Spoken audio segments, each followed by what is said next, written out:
Welcome to Eye on the Illini Live. This is Mike Kegley, Brad Sturdy.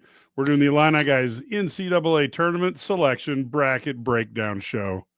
If that isn't a mouthful of title, I don't know what is. Brad, you were over there in Champaign with the team when they found out about this. I have to be honest with you. I'm not saying Illinois is going to win one game, but I think they're in as good a position to win two games as you could ask for based on having NCAA capable teams in the tournament.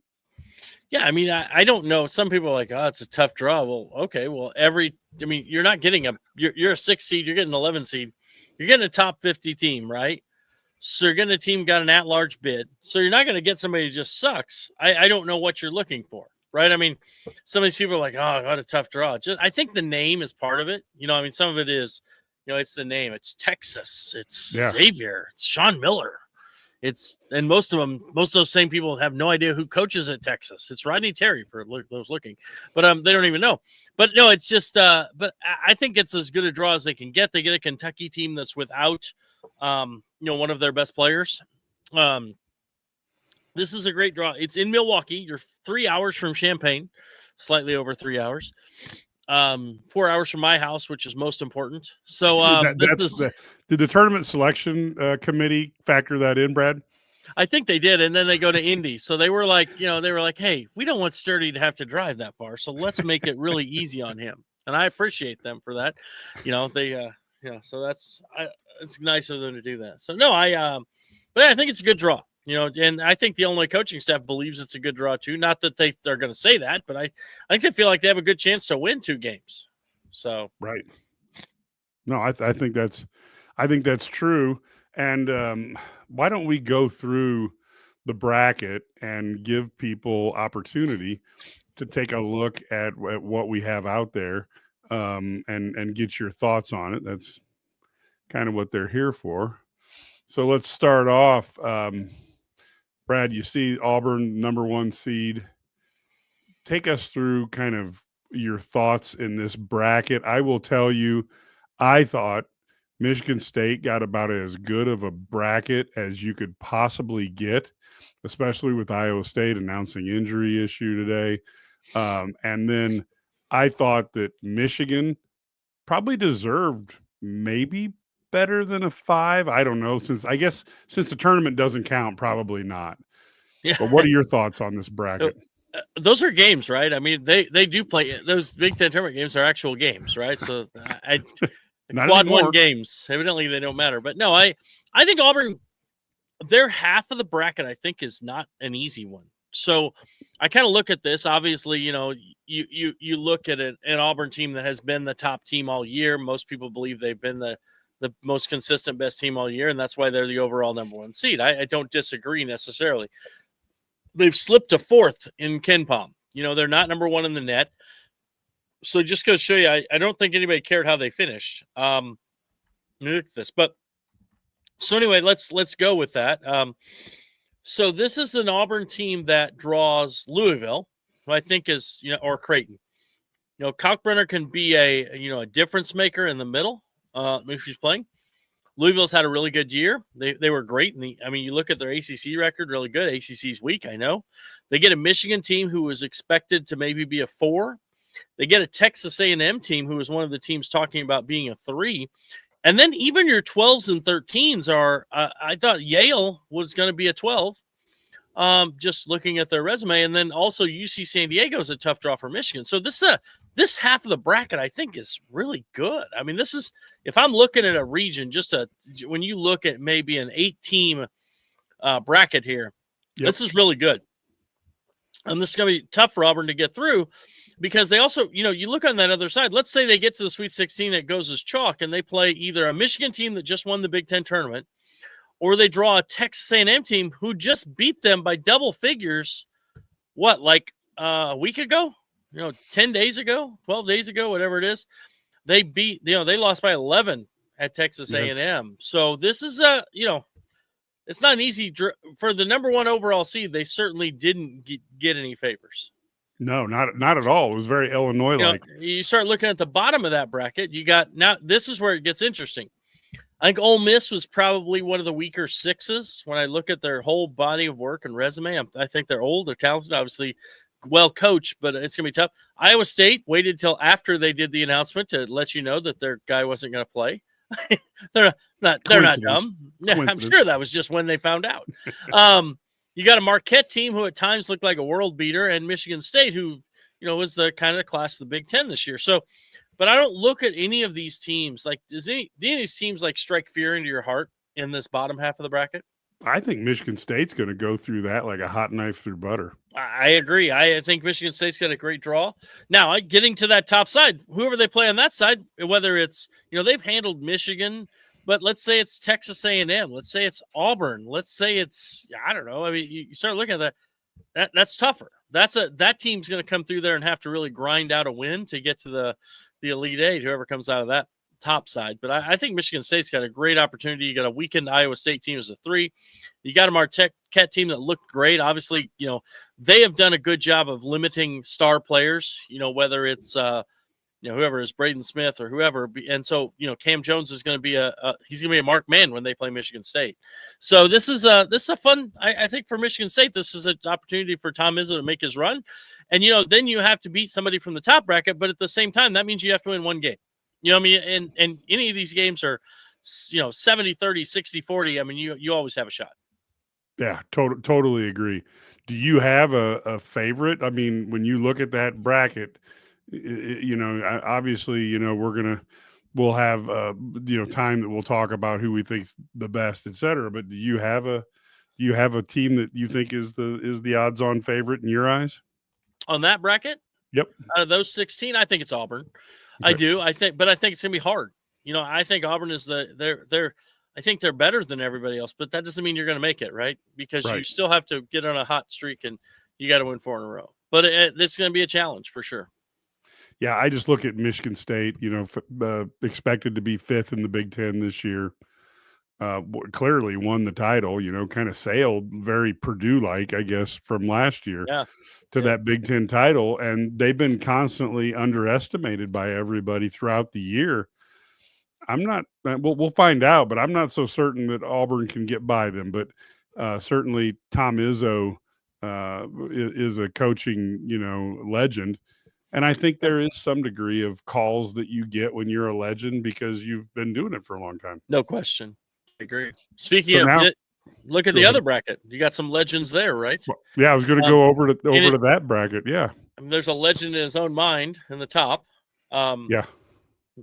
Danny Hurley, right? Yes. But I really, I mean, they did Florida also. I mean, you get potentially you get either the defending national champions or you get Oklahoma, Porter Moser. I'm a big fan of, I think Hurley's a great coach. I don't like Danny Hurley. I think he's a great basketball coach. Yes. If I'm Florida, I do not love seeing UConn as the 8 seed there. I mean, I think that's a tough draw too. And then I think Memphis is a little bit overseeded, especially without, again, missing a key player going into this. They get a 5. I like Maryland. I like Maryland to come through this, and I think that you get a Florida-Maryland game, that'd be fun. I think that could be a really fun game. Great to watch, wouldn't it? I mean, yep, I agree. Now, Maryland has it, and I like Maryland. I think Maryland's good. I think that I talked to multiple college coaches after the Illinois game, not from Illinois, from others or Maryland for that matter.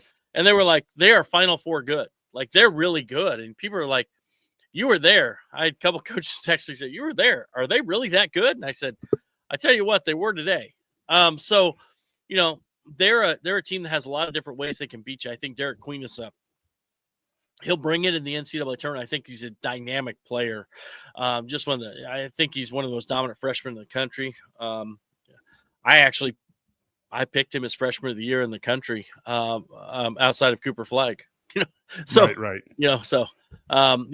Behind Cooper Flagg, I picked one of the best ones. So, I think Maryland. I think you could see a Maryland-Florida matchup there. I like that. I tell you what, Memphis, they got the 5 seed, but they play perhaps Colorado State might be the hottest team in the country. So, are they? That's a tough draw too. So, as we go to the bottom, you got. Now this is where you get the guys who've actually, another group of guys who've won a bunch. You have one pod that has Bill Self and his 2 national titles, John Calipari and his national title, and Rick Pitino and his national titles. That's pretty good. Yeah, that's amazing, isn't it? That's a pretty good group. I feel bad for the guy from Omaha because nobody even knows who the coach at Omaha is now. Like everybody's probably won't after that first round game either. What's an Omaha? People are like, "What is an Omaha?" Is there? That's what Marlon Peyton Manning Perkins. says? That's Marlon what Peyton Perkins. Manning says. Yeah, Omaha, yeah, or Omaha. Mutual of Omaha. Yeah, with Marlon Perkins and then Jim, who had to get down and go wrestle every animal alive while Marlon commented on it. Chris Crutchfield is the coach at Nebraska Omaha. 9-23, 15-18 this year. They're 22-12, go 13-3. They're in the Summit.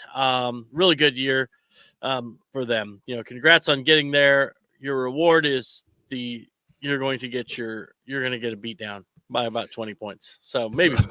What do we think of the Missouri Drake game? Because you got Dennis Gates and Drake is definitely elevated. Is there a chance of an upset there? No question. And here's the thing: if that game becomes a half court grinded out game, Drake's going to win. If Missouri can get it to be up tempo, they like to push it a little bit, like get up and go. They like to get out and run a little bit more, and they're going to do some things. But I think Missouri, when you kind of look at it, they are they've had a really good season. Dennis Gates did a great job. But one of the things that they have struggled with is when they get when they can get offensive rebounds, they get those second chance points. But they've also struggled. They've lost when teams attack the offensive glass. So, in fact, in all but one of their losses, teams are grabbing, over 30% of their misses. Teams like Vanderbilt, teams like Illinois, Tennessee, Texas, Memphis, Florida dominated the glass against them and kept getting second chance points. And Texas A&M as well, Oklahoma even, and scored a lot of points. So this is a Drake team that loves to rebound the basketball.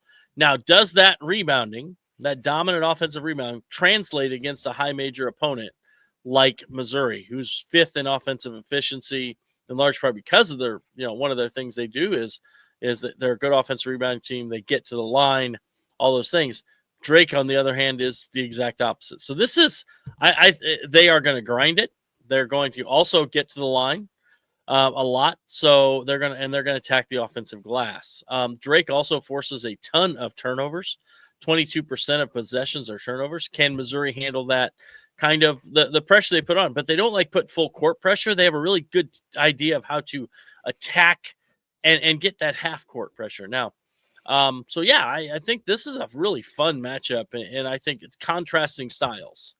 Well, but, this bracket has really, I think, of my impression, this has the most intriguing games because UConn and Oklahoma. So we get to see Jeremiah Fears. You get to see Dan Hurley.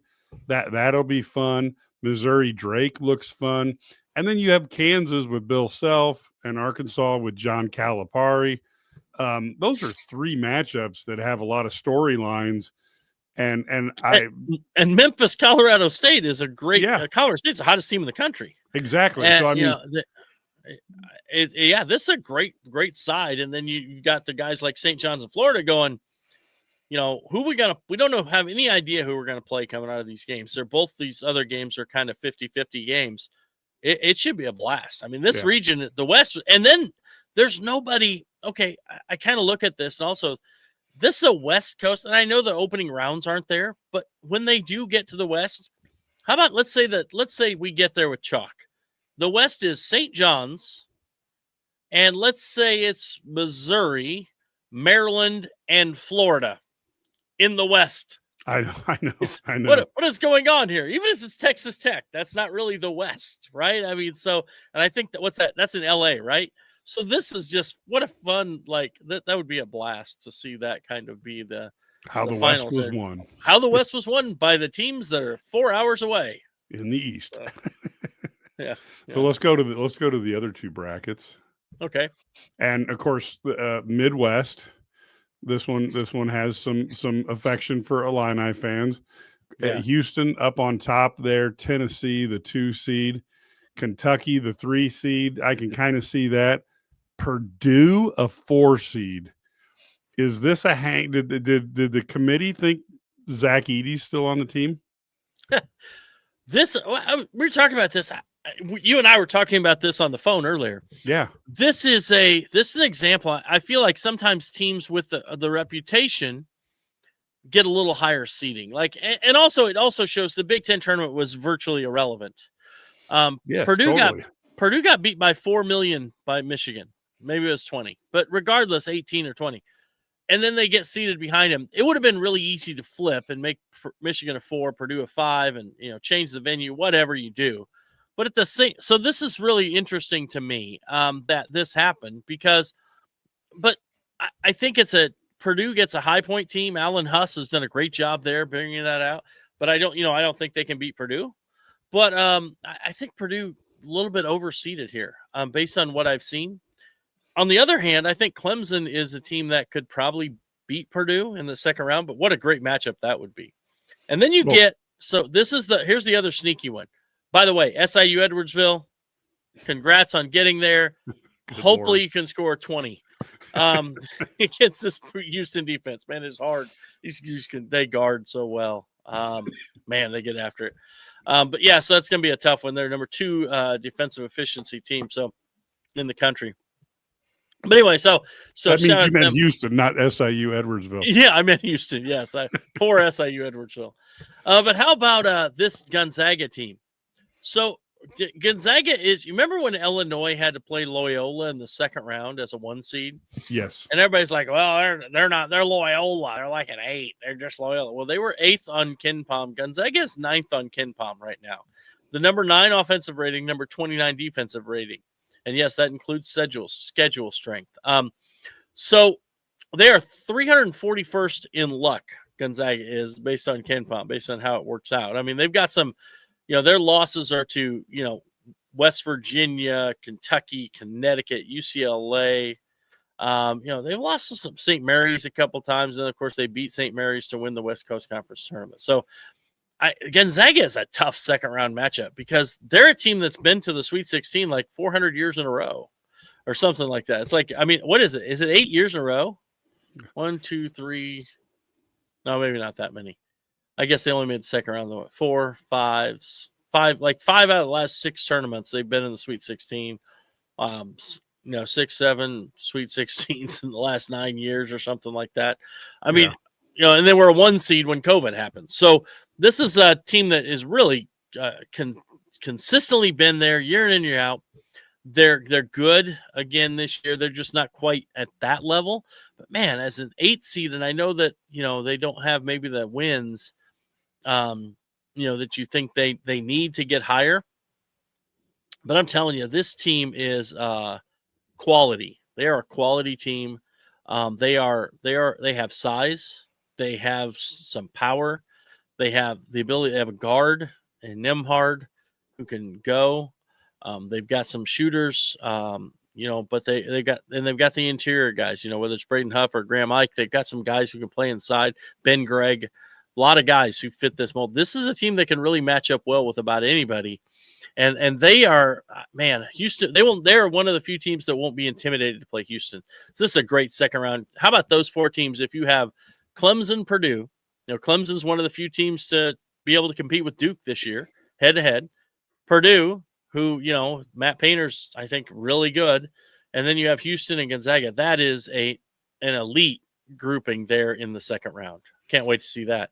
I got to say, though, Purdue really makes me wonder. They lost 6 of their last 9 games, got blown out a couple times.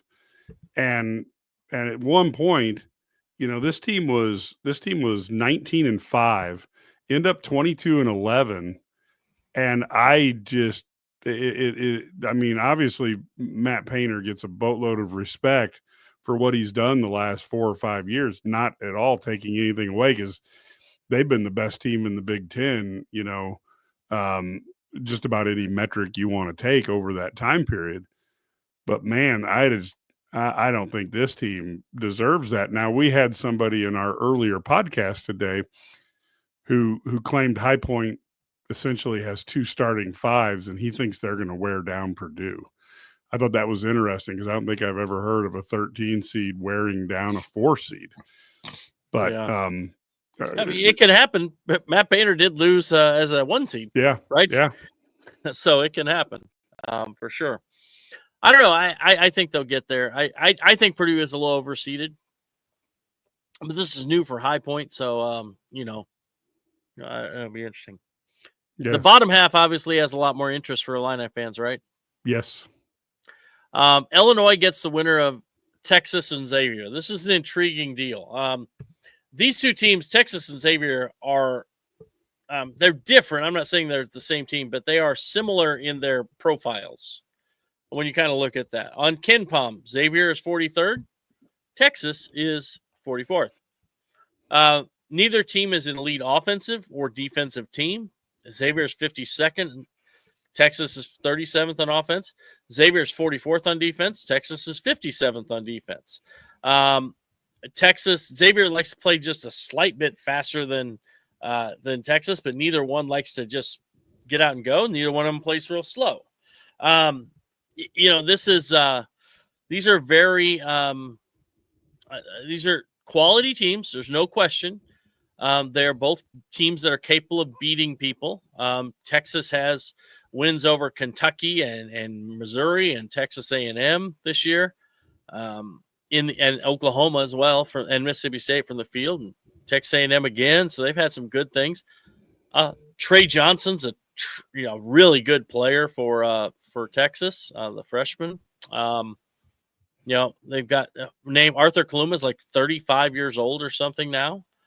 So they've got some old guy, Caden Shedrick, senior. Tremont Mark is also a senior. How old is Kaluma, by the way? He was born in 2002. He's not that old. He's only 23.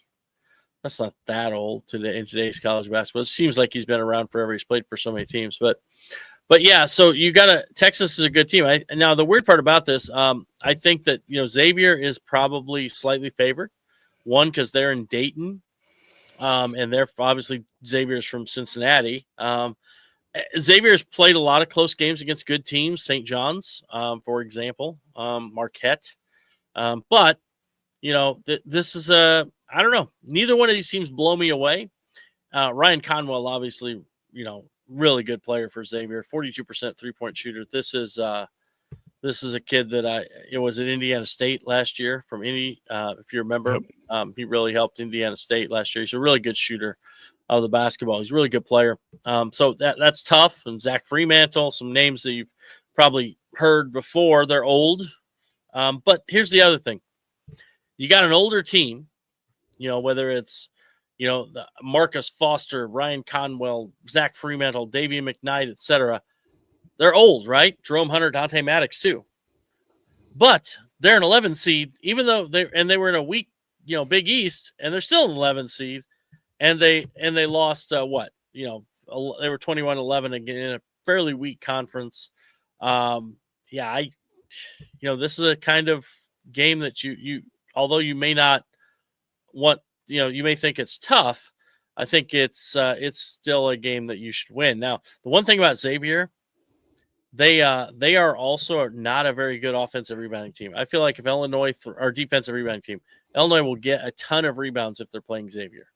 They will just crash the offensive glass and get a ton of second shots. We know that's key for Illinois, especially if they miss some shots. So, I think Illinois got as good a draw as you can expect as a 6 playing 11, because you don't get one of these hungry 11s that will get after you like a VCU. VCU is like, we'll talk about them later. They're scary as an 11. Drake would be a little scary just because they play so slow. They're just a weird style maybe. So maybe that's tougher. But, I think Illinois, this is about as good a draw as you could hope for, especially when you get to the 3 seed coming up. Is Drake, is that a preview that of what could be coming to the Big Ten? It could be. Maybe at Indiana. Keep hearing that rumor, right? Yeah. The weird part about that one is Ben McCollum. Do you think Indiana fans are excited about let's think about this. Do you think Indiana fans are excited about the names? I mean, they heard about Brad. They got Brad Brownell instead of Brad Stevens. or if they get Ben McCollum, who has never coached at a high major level. I mean, is that where Indiana thinks their program is? Now, I think Ben McCollum is a lot like Kurt Signetti is on the football side. Like, he's a guy who's could bring his staff, come in. They have NIL. They're going to get players. But at the same time, I think that – so it could be a good hire. Could also be a guy who has never worked with NIL, never coached athletes that are this type of, how do I say it, prima donnas. So it's a little different animal, right? So we'll see how that plays out. But those are the two names that you keep hearing. So, well, and the other thing is it's kind of an interesting time if you listen to all the rumors. I'm not at all trying to say any of them are true, but Texas would be able to try to lure Brad Underwood. Then Illinois could try to lure Sean Miller. This is almost like they got all the rumors and said, well, let's throw a few of these guys together and see what we can get cooking here. Yeah, no doubt. Now, Kentucky, let's say Illinois can defeat the Texas Xavier winner, and they play Kentucky. Now, Kentucky's a 3 seed. I think Illinois' resume compares favorably compared to Kentucky, and Kentucky's not an overly physical team. There is and I'm not saying it's going to happen because Illinois could get beat by any of these teams, but if Illinois plays their game, one could hypothesize that they walk out of this going to a Sweet 16. Oh, there's no question. I mean, I look at this. So you know what, Kentucky, they like to get up and down. Illinois loves that. Kentucky can score, but they're worse than Illinois defensively. So we always talk about that. They force fewer. I'm not sure this is possible that they can force fewer turnovers than Illinois. But they're close. They're really close in forcing. So how does Kentucky compare to Iowa? How do they manage with bad defense but yet good shooting? How do they manage to excel in such a tough conference as the SEC? They score at a really high level. They're actually better offensively than Iowa. But here's the other thing. One of their most efficient guys, 38% from 3, 53% from 2, guy is Jackson Robinson. He's a difference maker at 6'6". He can get a shot whenever he wants. Well, Jackson Robinson is out. That really hurt them. He was one of their best 5 players. Now, then you got Odigoway and Lamont Butler, obviously, who are really good players. You got some size in Andrew Carr, but again, not a crazy physical thing. Amari Williams, is their most physical guy inside, but doesn't space the floor, and he's not a great free throw shooter. So it's really interesting when you look at this. They bring in Kobe Bray, who's a 44% 3-point shooter, basically a spot up guy. He's one of their guys off the bench. They probably play a few more guys than Illinois, which can be good. But at the same time, I think this is a team that Illinois can match up with. I think it's an Illinois team a team that Illinois can compete with, and a team that Illinois can beat. I think it will literally be, when you look at the odds, it's going to be a 2-point game by the odds makers one way or the other, or less, 2 or less points. On KenPom, you're talking about a game that's going to be a pick'em. It's going to be a 1-point game, and I don't know. So this is if you're getting a draw, you're a 6 seed, and you're basically playing a team. The margin between the 3s and 6s. So I saw the odds when they play the odds out. Every 3 seed has a 55% chance or better of getting to the Final Four or to getting to the Sweet 16, except Kentucky, who has a less than 50% chance of getting to the Sweet 16. That's a pretty intriguing thing, because what that tells you is the difference between Illinois and Kentucky is less than the difference between maybe the other 3s and 6s. Notwithstanding Iowa State and their injury, which obviously changes them a little bit. So it's a fun thing to look at. This is also the strongest. I think we're looking at this when you look at efficiency margins, one of the strongest groups of 6 seeds they've ever had. And the difference between the 6s and the 11s is like the second greatest difference in the history of the NCAA tournament. Now, that probably means the last time when they had the greatest it was like they had 2 of the 4 got beat. So that doesn't tell you anything, but it's just really interesting to see. We always talked about the bubble being weak this year, but man, I tell you what, these top 8 or 9 lines are pretty good. There's not as much difference. except for the 1 seeds are way ahead, and then everything else. I mean, it's kind of this a really there's a big stretch between like the 8 line and below them. Okay. So let's move on to the East, where they found the most annoying picture of Cooper Flag. Well, we didn't talk about how about Tennessee? Oh yeah, yep. Is Tennessee that's the other one? Illinois lost by 2 to Tennessee. You got UCLA down there, who they beat by 10 at home. I could see UCLA winning that game or losing to Utah State too. But yeah, I think Tennessee is they're very good, but they struggle to score sometimes. So that's an interesting one too. It's not an unbeatable grouping for Illinois. Totally agree. Till you get to Houston, and then I'm like, let's let somebody else knock them off. Yeah, somebody else should beat them. But that's like one thing about Houston though, they do have those stretches when they can't score. You know, I mean, and now they guard but they can have nights when they don't score, and then they have to win. They have to grind out wins, which whether it's tough games against Kansas or Baylor or whatever, Texas Tech, they win some close games. Arizona. Now the question becomes, you get in that close game, can you find a way to pull that game out? Right. So, but yeah. So in the East, you got the ugly picture of Cooper Flag. Yes. I mean, seriously, they got a whole stock room of pictures. Let's take this one. This sounds like a good one. I don't know. So you got Duke. I mean, obviously, I think Duke's going to beat the 16 seed, but this is a really good 8-9 game. Do they need, Brad, real quick, do they need Cooper Flag to play this first weekend? I think they do. Okay. I don't think they necessarily need him, but I would not want to lose while sitting him out. But I could see him not playing that first game. Okay. And just give him 2 more days, because if they can't beat a 16 seed, they're too good. I mean, you saw they won the ACC tournament without him. Right. I mean, so they're okay, even without him. So, but this Baylor Mississippi State game is really even game again. You talk about 2 teams that are in the 29th and 32nd on Ken Palm, just a 1-point margin, and this is a fun game.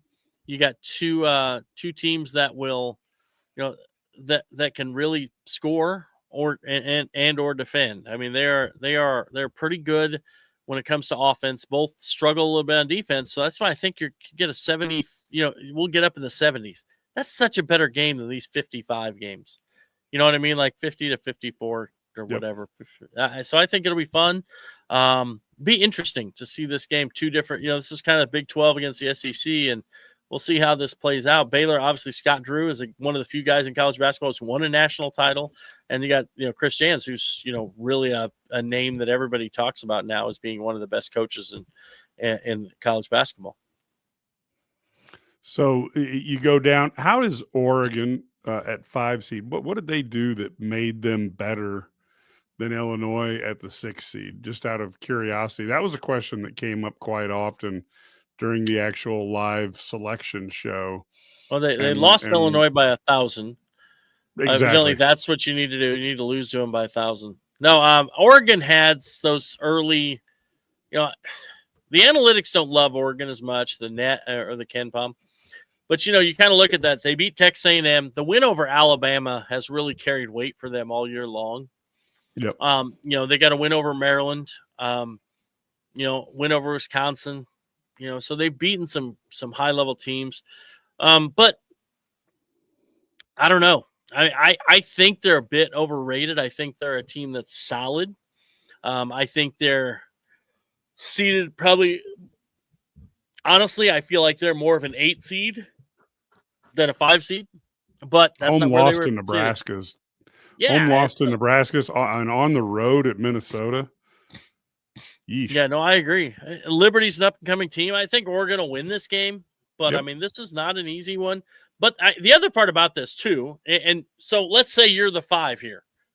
If you're Illinois, would you rather be this could be a situation where the committee said Oregon was a 5, but they just said, you know what, we're going to make Oregon a 5 so they can play Arizona and they can play them in Seattle.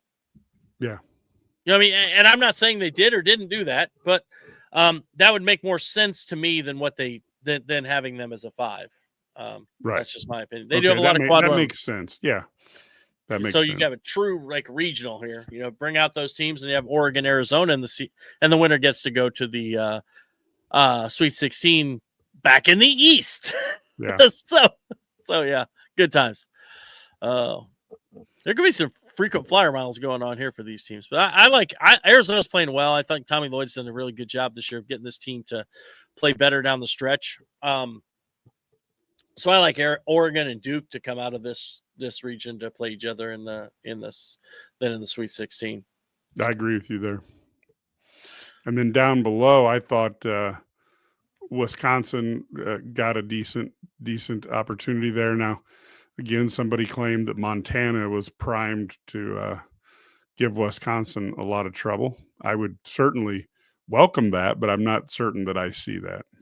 Well, here's a Wisconsin team that, again, if you go back a week from today, we were talking about how Wisconsin was on the way down, right? They just lost to Penn State at home to end their regular season. They're limping into the Big Ten tournament as a 5 seed after getting their butt whipped by Penn State. They're clearly not that good. Blah, blah, blah, blah, blah, blah, blah. Well, then you look, they lost to Michigan State. They lost to Oregon at home. Then they lose to Penn State at home, and then they go on a run and beat Northwestern, UCLA, and Michigan State in the Big Ten tournament. So it just goes to show you that you can't – this is such a game of ebb and flows right here. And Wisconsin has a good draw in that first round. I think they're going to beat Montana. Obviously, it's not going to be easy. I think they're a lot better than Montana. Montana's 157th in the in KenPom. Now, that second-round game for Wisconsin, I don't know. BYU's a trendy pick. You start thinking about BYU and say, they're a team that BYU, and I guess maybe it's a 6 seed thing, but they remind me a little bit of Illinois not necessarily in their way they play, but that they have beaten some really good teams and also got blown out by some teams. You know what I mean? Yep. They've beaten Iowa State, they've beaten Arizona, they've beaten Kansas, Baylor, go down the list. But they just got destroyed by Houston. So I don't know. Are they that good? I don't know. They've gotten destroyed by Houston twice, beat Iowa State a couple times. So I think they're solid, but they're kind of a high-low team. But I would say that VCU game is going to be very tough because I like VCU. VCU is an 11 seed who's probably underseeded. I think they're better than that. Analytics have them higher. They are a team that really will get after people. They will force 20 turnovers on 21% of possessions. They are one of the best field goal shooting defense teams in the country, 44.4% effective field goal percentage. They defend the 2 extremely well. VCU does.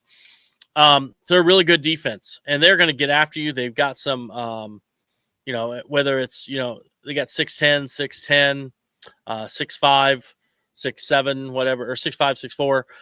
They've got some size on the wing. They've got some size on the inside. They've got some older guys. This is a dangerous team. I think that that Ryan Odom has a team that has a chance to win 2 games here. I'm not saying they will or won't. They can, I think, beat BYU. They're trendy. They were a trendy upset pick, both these teams. So putting these guys together, this is a team that I did not want to see Illinois playing in as a 6 seed. This was a much more dangerous 11 seed. And so this is than that. But now you get Wisconsin. Wisconsin's really good at shooting the ball. So it's going to be interesting. They had a bad shooting day against Michigan and they lost, but overall they shoot a lot of threes. They're best shooting. They have most threes in the Big Ten during Big Ten play. Most made threes. So this is I like this bracket. I think this is a really fun Wisconsin, BYU, VCU. I think it's Wisconsin, VCU in that game. And I think that's a blast. That's a really good game. On the other end, St. Mary's and Vanderbilt. Vanderbilt's an upstart. Nobody expected Vanderbilt to be this good. Obviously, they've had a good year. St. Mary's is a team, that everybody loves because they've won a lot of games out on the left coast. But, St. Mary's has beaten Gonzaga twice. You know what other wins St. Mary's has of note? Gonzaga twice. They still have beaten their third best win is Nebraska. Well, wouldn't it be something if Vanderbilt could end Alabama's basketball dreams just like they did their football dreams? That'd be really wild, wouldn't it? Yeah, that Oh would my be gosh. funny. It'd start a rivalry finally after 120 years or whatever it's been. Yeah, and I do think I think Vanderbilt's a good team. They're a team that could beat somebody here, but I think that I don't know. I guess maybe I'm wrong here, but I really think that I think Randy Bennett and St. Mary's. I think they beat Vanderbilt here, and then they got to play Alabama, and this is a really interesting game. Now, here's the weird part about Vanderbilt. I know they got into the tournament and whatever. You say they're 10 and they're 7-10 game, yada yada yada. They've lost 3 in a row. They've lost 6 of 9. They're another team. They've lost 8 of 12. 6 of 9. They should be a 4 seed like Purdue. They're 4-8 in their last 12. They're 5-9 in their last 14. I mean, you start to wonder, like, what are we doing here? I mean, they were at one point they were 13-1, and now they're 20-12. So they were 7-11 down the stretch. Man, this is a team that, and they do have some good wins. Don't get me wrong, they have good wins, but they also have a ton of losses, and they got rewarded because the SEC is so strong. But who did Vandy play in the non-conference? Nobody. Yeah, they rewarded them for being in the SEC. They always said we need to play competition. They played Drake in the non-conference, but not Drake the university. Drake the rapper. No, they lost by 11 to Drake the university. The rapper would have beat him by 20. So so who knows? So.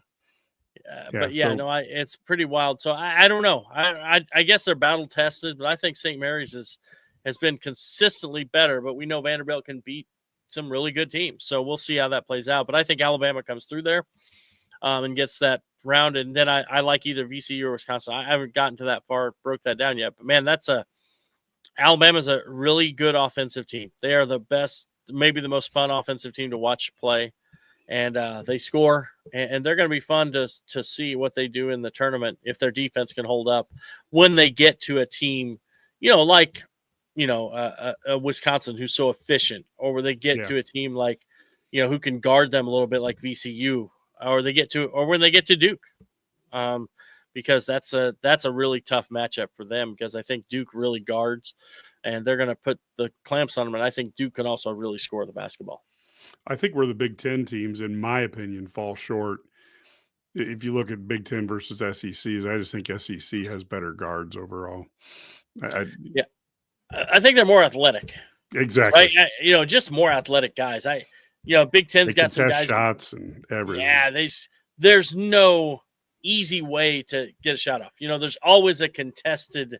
Every shot is contested because they have the athleticism to get there. I've always said, you got to get through and you got to contest all those jump shots. Well, that sounds great, but if you aren't athletic enough and you close out too short, they're going to go by you. These guys are athletic enough to get by you offensively, and they're athletic to close out on you defensively and keep you in front. So it's a tough. It's really impressive, the athleticism they have in the SEC.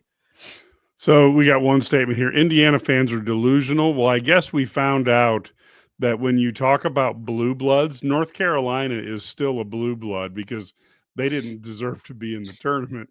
And Indiana is no longer a blue blood because they didn't find a way to get them into the tournament. Yeah. It's funny. We were talking about this, like, did the Mike Woodson, mid-season announcement make a difference for them? I don't know that it did. I think that, they actually had – Indiana has an argument to be in their head of UNC. I agree. They really do. West Virginia should be burning down the NCAA headquarters because they should be in there over North Carolina. You cannot give me a rationale for why West Virginia is not in the tournament. And because the NCAA is trying to build up Iowa by getting DeVries there right away and letting him start building through the portal. That's probably the best description I've heard so far. Not gonna lie. That's delusional too. It is. But that might be the best thing I've heard so far. That they just want to get him over there. They played West Virginia. They will have 10 quad 1 and 2 wins, 6 quad 1 wins. They played 23 games against quad 1 and 2. So, okay. So on the other hand, North Carolina was 1-12 against quad 1. And they said, well, they were 8-0 against quad 2. So they're 9-12. They still didn't have as many quad 1 and 2 wins as West Virginia.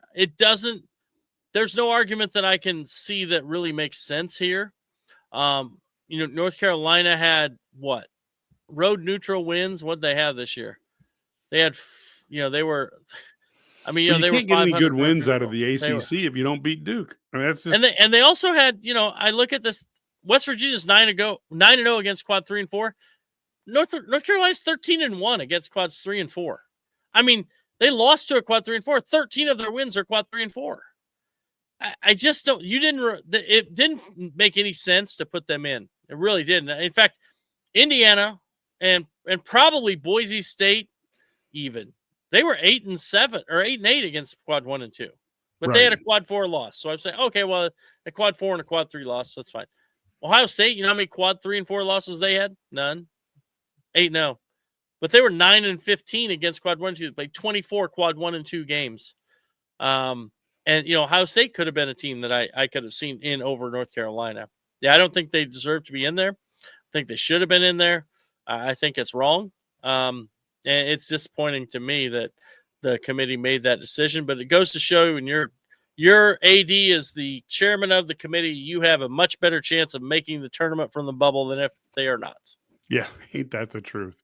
Isn't that the truth? So real quickly, the Illinois women who have played through more injuries than I think I've ever seen a team play through. I went to one practice and I got hurt. I was just sitting there. Exactly. Brad came out. We had to get it surgery. So basically, Illinois has they're an 8 seed going up against a 9 seed Creighton. And if they pull that out, they play number 1 seed Texas. Tough weekend tough draw for Illinois, just because what are they down to? 6 or 7 players right now? I mean, it's just unbelievable. They have that many? I thought they wanted me to scrimmage. That's how I got hurt. No, they are, it's tough, man. They have battled through. Kudos to them for just getting here, making it as an 8 seed. I think that's a huge accomplishment for them to get there. And this is a great example of what, Shauna Green did a great job coaching, but they've got some older guys. They've been able to battle through and find a way to get there. And, I'm excited for them to have a chance to hear their name called and get there. Now, the matchup with Creighton, you got to, they're very similar. Creighton's 30 on the net, and Illinois is 32nd. Creighton has a nice record, but Creighton is 0-6 in quad 1 games and 5-6 in quad 1 and 2. Illinois is 4-7 in quad 1 games. So Creighton hasn't won a big quad 1 game all year. So Illinois is 6-9 against quad 1 and 2 and 15-0 against quads 3 and 4. Creighton's played 21 games against quads 3 and 4. So I think this is an Illinois team that is much more battle tested than Creighton. Illinois is also 7-6 road neutral.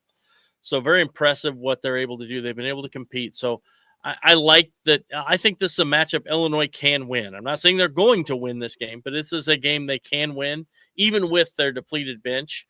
Now the question becomes, can they, what can they do against Texas? Now, we often say, well, they can't compete with them. Well, when they went on the road to UCLA and USC, guess what?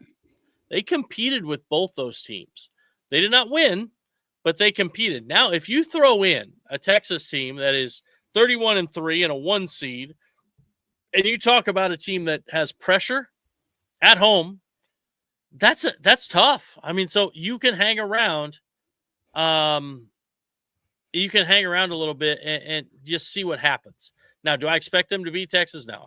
In fact, I think it's probably 1 and 2. We'll say 2 out of 100 times. We'll say 1 out of 100, 2 out of 100, something like that. 1 out of 100 probably is best thing. So, but that one time, if it's the right time, if it's in this tournament, then you find a way, right? So, they have. But I think the big key for them, they win a game And I feel like that Shauna Green's, that's a huge, they're from 17 to 32. Remember, this program was a complete dumpster fire. Yes. Disaster, train wreck, whatever you want to call it, just 3 years ago. And now we've got an NCAA tournament bid as a play-in game, 11 seed. You've got a WBIT championship and now an 8 seed NCAA tournament bid. This is fantastic to see them relevant, and they have great recruits coming in. They're going to be active in the portal. Fantastic situation that we have with Illinois women's basketball. Yeah, that's great. And I think too that, with Brad Underwood, you got to get there every year to have a shot. Illinois gets there as a 6th seed, probably got a little bit of the benefit of the doubt, maybe with all the injuries and stuff. And I think that's because they've been there for a while, which is smart. Now we're in year 6 of being really, back to old Illinois. And I think that's starting to help the Illini as well. So all in all, I think we're seeing a resurgence of Illinois basketball, and it looks like this could be a fun weekend. And let's hope we get one of the 2 teams into the Sweet 16. Not going to be easy, but that's the whole point of it. You've got all these excellent teams out there that are looking to win just as much as Illinois. And then I think the only other question I had for you is as you go out to these games this week for the men's team, is there a key player that you're looking for to see how Illinois will play, or do you think it's more of a team thing, or do you look at a certain guy and say if he's right, we're okay? Well, I think that, guard play wins. I think they need Trey White. When Trey White's good, it really helps Illinois. I think that the key, though, is going to be the 3 guards. It's Boswell, it's Riley, it's Yakachonis. And then also keeping Ivasic on the floor, but not in foul trouble. When he's in foul trouble, that hurts this team. Or at least make the fouls count. Just like, he's really soft fouls. But I think if he's on the floor, and I don't even think he has to be like a locked in necessarily. He just has to be on the floor because it creates so many problems for the other team defensively. But I think the guard play will take them. If Yakachonis cuts down his turnovers, if Will Riley can handle the physicality. I mean, you've seen Will Riley in 2 games against Maryland. We're going to look at this game and say, oh, he had this many points. He had, in the first 37 minutes against Maryland that he played, he had 3. And he threw in a 3. That was it. They put in their subs, and he went wild because the physicality was tough for him. And I think it was an eye-opening experience for him to see the way that they were so strong defensively. But Yakachonis got to stop turning it over. I think Boswell has to play well, and the guards. If the guards play well, this team can play with anybody because they're going to get on the glass. They're going to have guys come off the bench, or whether it's Hummerkaus or Davis, who are going to come in and give you some minutes. They're going to have Merez is going to just pound the offensive glass and defensive glass. He's going to play his minutes. But I think the guards have to be good for this team to beat a high-level team. And if they turn it over, 15, 16 times, they're probably going to lose. If they keep their turnovers down around in that 9 or 8 to 11 range, they have a really good chance of winning. Yeah. Well, I totally agree with that. Well, folks, we will be back this week. We will take a look at all these things going on. Of course, Brad will be going up to Milwaukee. We'll be there courtside covering it. I think Matt will be up there as well. So we'll have plenty of coverage there. And we, of course, will do our halftime lives. Marcus Griffin has been such a positive response that he's more than excited to come on. And if he's not at the game physically, he will be on the Illini Guys halftime show. So we will have him on as well with Ked and myself. So we look forward to a lot of coverage here this week. Brad, any final thoughts? Hey, we're only a week away from the beginning of Portal Combat too. So it never ends at Illini Guys. The Illini the college basketball world never ends. Yeah, and the Portal Combat is when, believe it or not, that's the number one time that we get new subscribers because people want to know what's going to happen and who's being looked at before it ever gets out. That's why we have Brad and Ked, and that's why people subscribe to us. So we are very excited about that. So with that, folks, we will break with a final commercial, and then we will be out of here. So thank you so much for giving us a few minutes of your evening here on a Sunday night. This is the Run My Own Business dream. This is the college is paid for dream. This is the retire early dream. This is Busey, where your dreams and possibilities become moments through trusted guidance and expertise, through lifelong relationships. Because we're here to help you achieve the life you've always envisioned.